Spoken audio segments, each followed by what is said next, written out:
Assalamu alaikum students. My name is Mohammad Uwais Sadiq and I am going to teach you class 11 mathematics.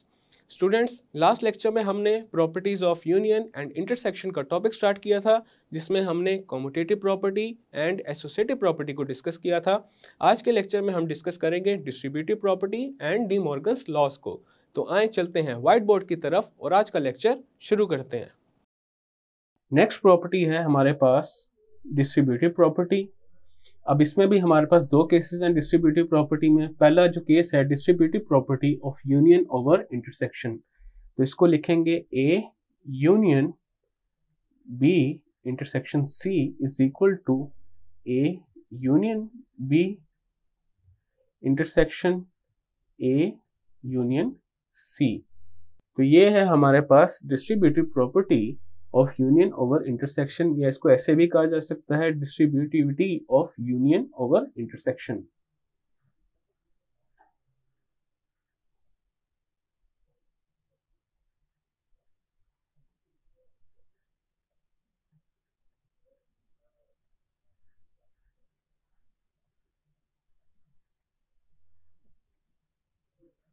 इसी तरह distributivity of intersection over union क्या होगी हमारे पास, वो होगी A intersection B union C is equal to A intersection B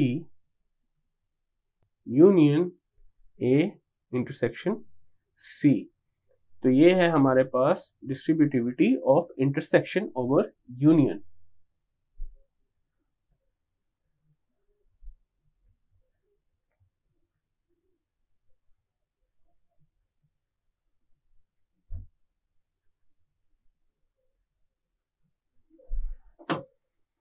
अब हम इनमें से एक डिस्ट्रीब्यूटिव प्रॉपर्टी को प्रूव करते हैं। इसका अब एक फॉर्मल प्रूफ करेंगे और उसके बाद में एग्जांपल भी देखेंगे। तो यहाँ पे कंसीडर करता हूँ मैं जो यूनियन ओवर इंटरसेक्शन में जो प्रॉपर्टी है डिस्ट्रीब्यूटिव लॉ की, उसको कंसीडर करते हैं और उसकी लेफ्ट हैंड साइड को राइट हैंड साइड के इक्वल करते हैं।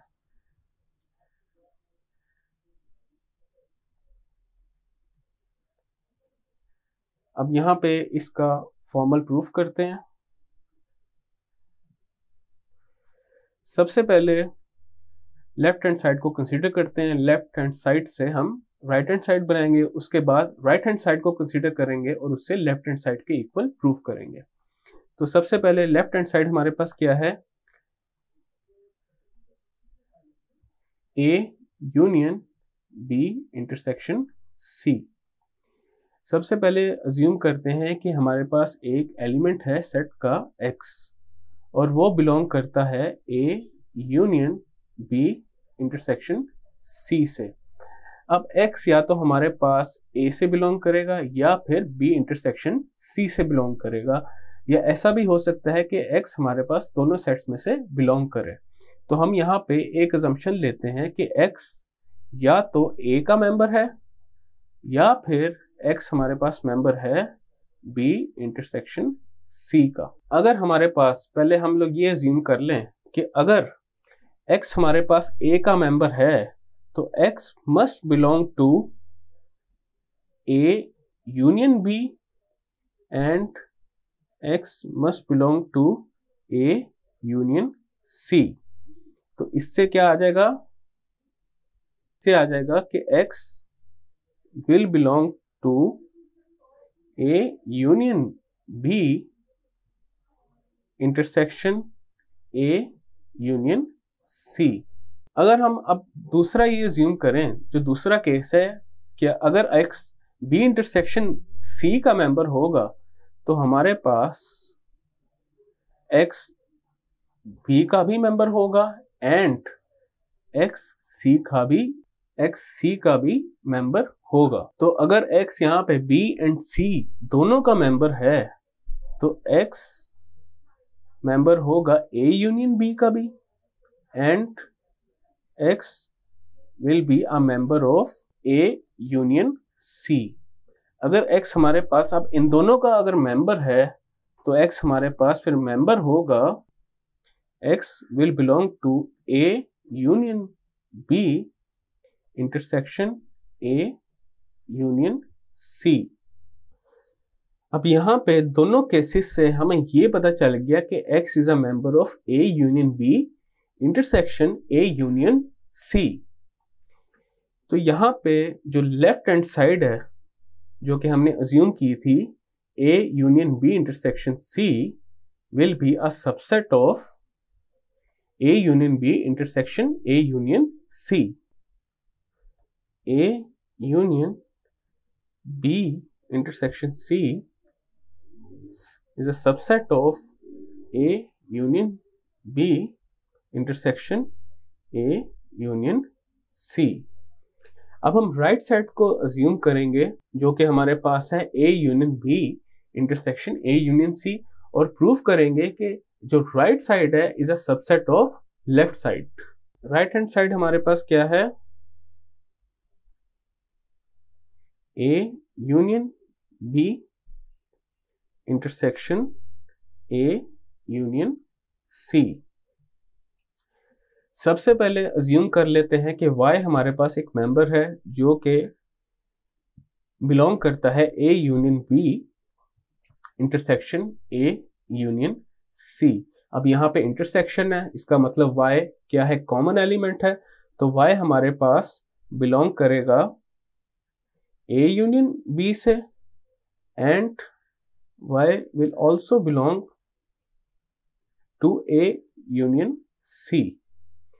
अब यहां से फर्दर हमारे पास दो केसेस आते हैं। Y is a member of A and Y is not a member of A. अब सबसे पहला केस अज्यूम करते हैं if Y is a member of A। अब अगर Y हमारे पास A का मेंबर है तो Y हमारे पास A union B intersection C का भी मेंबर होगा। उसी तरह अगर हम सपोज कर लेते हैं कि Y is not a member of A, तो ये किसका मेंबर होगा?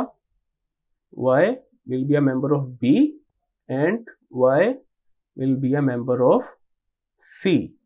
अगर ये Y हमारे पास B and C दोनों का मेंबर है तो हमारे पास Y मेंबर होगा B इंटरसेक्शन C का।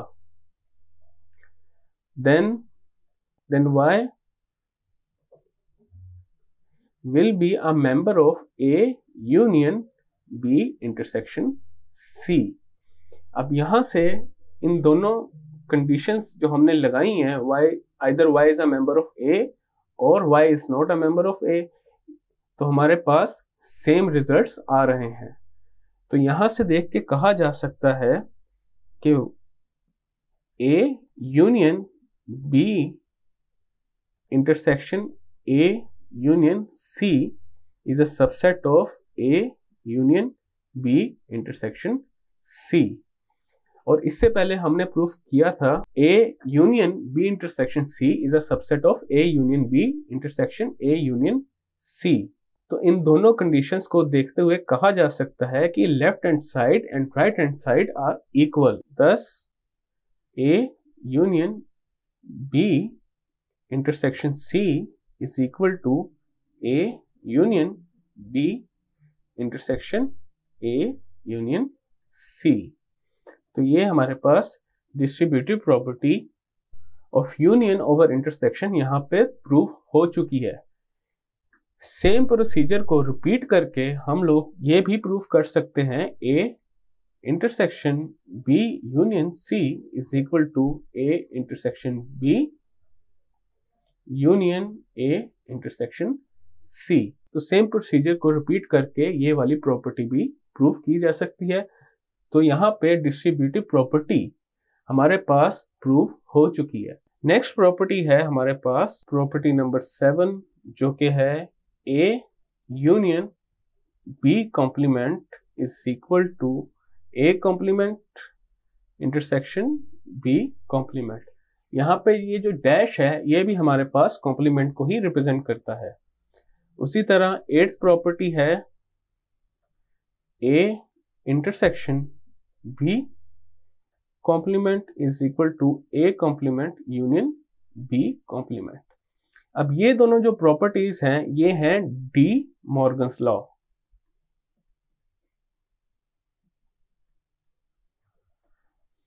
पहले इसका एक फॉर्मल प्रूफ करते हैं, देन इसकी एग्जांपल्स भी करेंगे। 7th नंबर वाली जो प्रॉपर्टी है A union B complement is equal to A complement intersection B complement, इसको हम लोग अज्यूम करते हैं।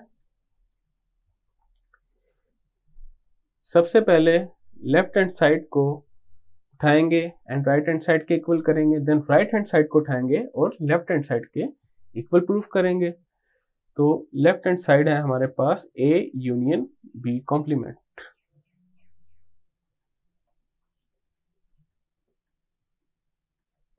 अब यहां पे अज्यूम करते हैं हमारे पास है X जो कि मेंबर है A यूनियन B कॉम्प्लीमेंट का।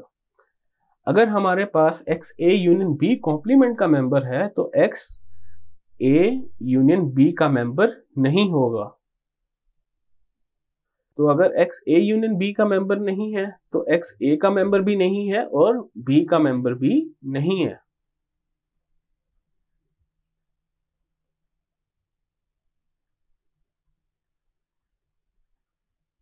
अगर X A का मेंबर नहीं है तो X इसका मतलब A कॉम्प्लीमेंट का मेंबर है, और अगर X B का मेंबर नहीं है तो X B कॉम्प्लीमेंट का मेंबर है, और अगर X इन दोनों का मेंबर है तो X will also be a member of A complement intersection B complement, या इसको डैश की फॉर्म में लिख देते हैं बिकॉज हमारी जो अजम्पशन थी वो डैश के साथ थी।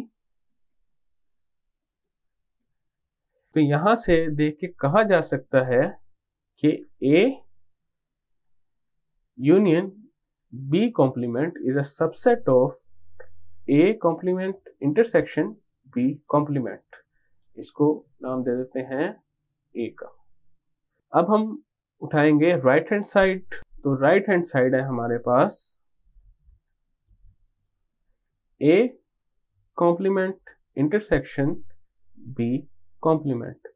लेट्स से हमारे पास एक एलिमेंट Y है, Y is a member of A complement intersection B complement. अब अगर Y मेंबर है इंटरसेक्शन में A complement and B complement का, तो Y हमारे पास A कॉम्प्लीमेंट का भी मेंबर होगा और B कॉम्प्लीमेंट का भी मेंबर होगा। अब अगर Y A कॉम्प्लीमेंट का मेंबर है तो इसका मतलब Y is not a member of A and Y is not a member of B as well. तो यहां से हम ये कह सकते हैं Y will not be a member of A union B।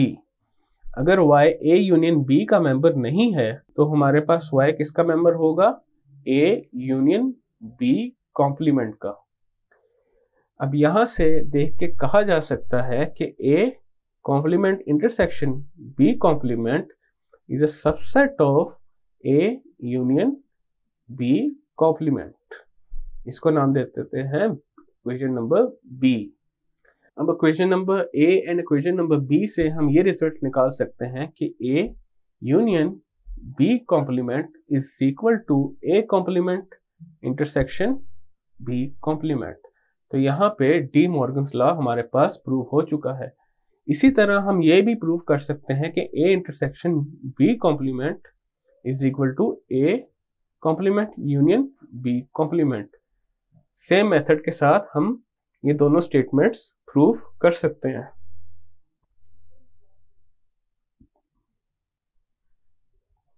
Next हम प्रॉपर्टीज को वेरीफाई करते हैं with the help of examples.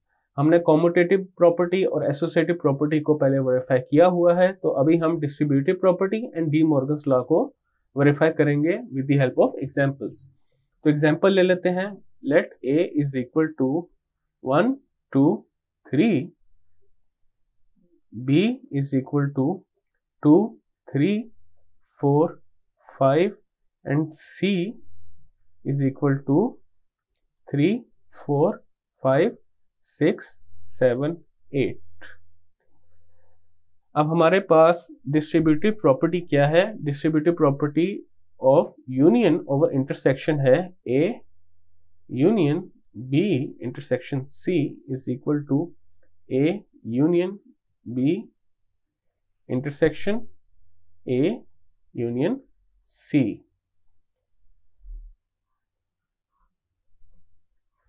तो पहले इसकी लेफ्ट हैंड साइड को सॉल्व करते हैं, A union B intersection C. तो ये आ जाएगा A is 1 2 3 union B intersection C क्या है हमारे पास 3 4 5। इन दोनों का जब यूनियन ले लेंगे तो ये आ जाएगा 1 2 3 4 5। इसी तरह राइट हैंड साइड पे हमारे पास क्या है, A union B intersection A union C. A union B हमारे पास यहां पे क्या आ जाएगा 1 2 3 4 5 इंटरसेक्शन ए यूनियन सी हमारे पास क्या आ जाएगा 1 2 3 4 5 6 7 8। और जब इन दोनों का इंटरसेक्शन लेंगे तो हमारे पास आ जाएगा 1 2 3 4 5। अब देखा जा सकता है कि ये दोनों सॉल्यूशंस हमारे पास सेम आ चुके हैं। नेक्स्ट हम वेरीफाई करते हैं distributive property of intersection over union, जो कि है हमारे पास A intersection B union C is equal to A intersection B union A intersection C.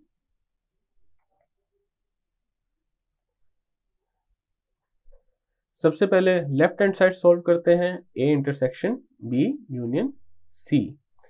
A है हमारे पास 1 2 3 इंटरसेक्शन और बी यूनियन सी हमारे पास है 2 3 4 5 6 7 8। इनका इंटरसेक्शन ले लेंगे तो ये आ जाएगा 2 3। इसी तरह राइट हैंड साइड है हमारे पास A intersection B union A intersection C. A intersection B है हमारे पास 2 3 यूनियन ए इंटरसेक्शन सी क्या है 3। तो इनका जब यूनियन लेंगे तो आ जाएगा 2 3। यहां पे देखा जा सकता है हमारे पास distributive property of intersection over union be verify हो चुकी है। यहां पे ये दोनों रिजल्ट्स हमारे पास सेम है। नेक्स्ट वेरीफाई करते हैं डी मॉर्गन्स लॉ को। तो उसमें जो पहला डी मॉर्गन लॉ है वो है A union B complement is equal to A complement intersection B complement. तो यहां पे अज्यूम कर लेते हैं u को 1 2 3 4 5 6 7 8 9 10। ए बी एंड सी हमारे पास वही हैं जो हमने पहले अज्यूम किए थे, तो उनको लिख लेते हैं। ए है हमारे पास 1 2 3, बी है 2 3 4 5 एंड सी क्या था हमारे पास 3 4 5 6 7 8। सबसे पहले लेफ्ट हैंड साइड को करते हैं। लेफ्ट हैंड साइड क्या है A union B complement which is equal to U minus A union B. U है हमारे पास 1 2 3 4 5 6 7 8 9 10 माइनस ए यूनियन बी। यहां पे क्या आएगा हमारे पास 1 2 3 4 5। तो इसका सॉल्यूशन आ जाएगा 6 7 8 9 10। इसी तरह ये लेफ्ट हैंड साइड हमने निकाल ली। राइट हैंड साइड क्या है हमारे पास A complement intersection B complement which is equal to U minus A intersection u minus B. अब u माइनस ए हमारे पास क्या आ जाएगा 4 5 6 7 8 9 10। उसी तरह u माइनस बी क्या आ जाएगा हमारे पास 1 6 7 8 9 10। और इनका जब इंटरसेक्शन लेंगे तो ये आ जाएगा हमारे पास 6 7 8 9 10। अब यहाँ पे देखा जा सकता है A union B complement is equal to A complement intersection B complement.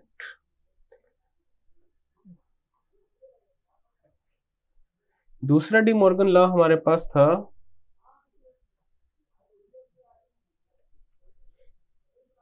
A intersection B complement is equal to A complement union B complement.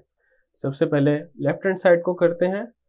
Left hand side है हमारे पास A intersection B complement which is equal to U minus A intersection B। तो ये आ जाएगा U क्या है 1 2 3 4 5 6 7 8 9 10 minus A intersection B क्या है हमारे पास 2 3।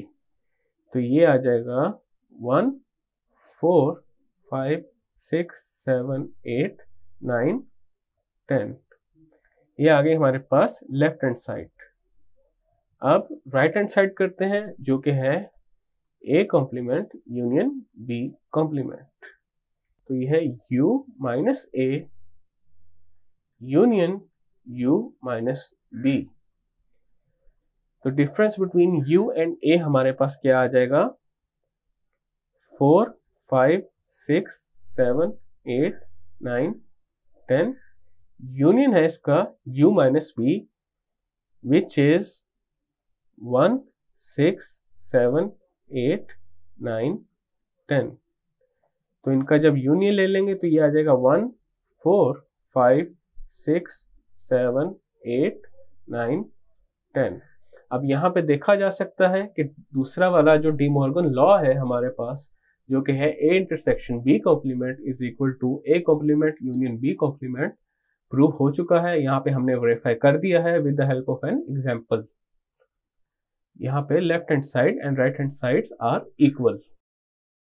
स्टूडेंट्स, आज के लेक्चर में हमने distributive laws and D Morgan's laws को डिस्कस किया है एंड देन हमने इनके प्रूफ्स किए हैं और फिर हमने कुछ एग्जांपल्स की थी properties of union and intersection को वेरीफाई करने के लिए।